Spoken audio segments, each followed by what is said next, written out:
My name is Elisabeth Efua Sutherland, and I am in the arts. I'm run Accra Theatre Workshop.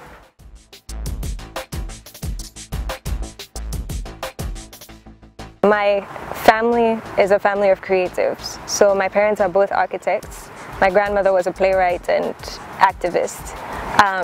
And my interests solidified in secondary school into theater and performance. So I went off to university in the States. I did theater and education and a bunch of other things. I got as much work experience as I could in places like New York and Seattle and Chicago.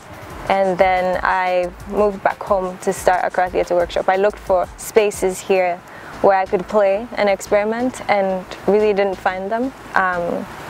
So yeah, I decided to kind of carve my own hole.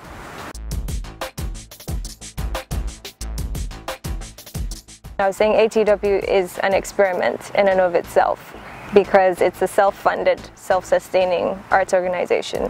And that has demanded a lot of creativity from us as a team because there are 2 permanent members, but we haven't had the luxury of large amounts of funding or even technology or space that is appropriate to the kind of work we're used to doing. And so we've had to adapt a lot, just using actors from non-professional backgrounds, using non-traditional materials and props and non-traditional concepts in the way we work as well. When you have people who can think innovatively and beyond their immediate circumstance and fix things, then you have a bunch of people who aren't as reliant on the government for everything or on big boss or their orga at the top or whatever for fixing their current solution. They're able to lift themselves out of whatever situation that they're in. And currently we don't have people who are equipped to do that.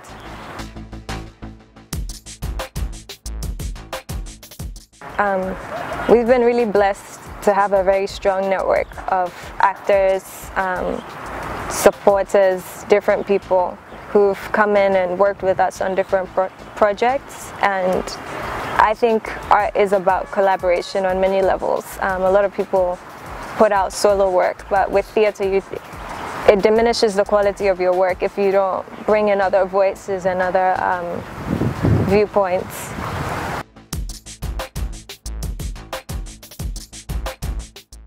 I just think that when you're a young child and you're in your formative years and you are told to keep quiet and sit down and to do your homework and to pretty much be seen and not heard, that really affects your ability growing up to step out of that habit. It's not good for kids to not be stimulated in the right way at a very young age. And I mean, you have a 3-year-old and you're like, why should I care about having them play with this or being exposed to this or going to a cultural event they're not going to remember in 2 years?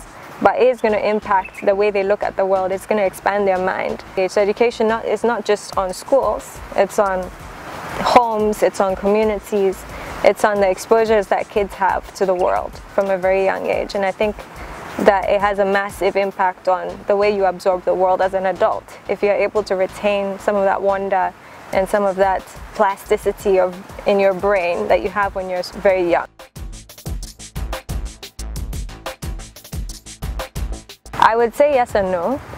I think in very traditional sectors, business, finance, certain accepted professions within the country, that being creative can pay off. Within the actual creative industry, again, whatever of that exists here, I don't think so. I think that people are more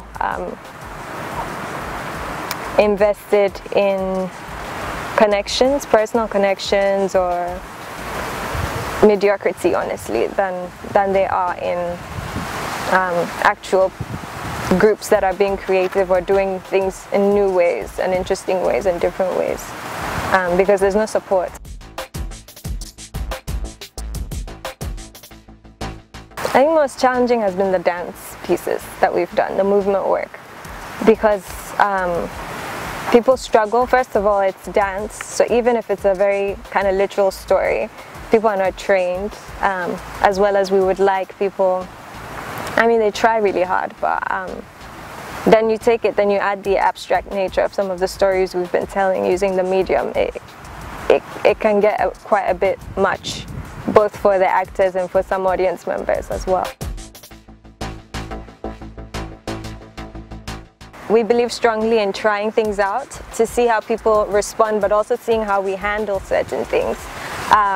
So we are going to go over essentially all the programming we've done, all the challenges we've had, all the victories we've had over the past 2 years since 2013, and then we're going to kind of reevaluate and move on from there, and hopefully we'll be doing more movement work, we'll be using more technology, we'll be using more we'll be establishing a space where we can support people more effectively from, and we can we can just really expand on the repertoire of work that we produce and create, and actually produce for other groups as well as just for ourselves.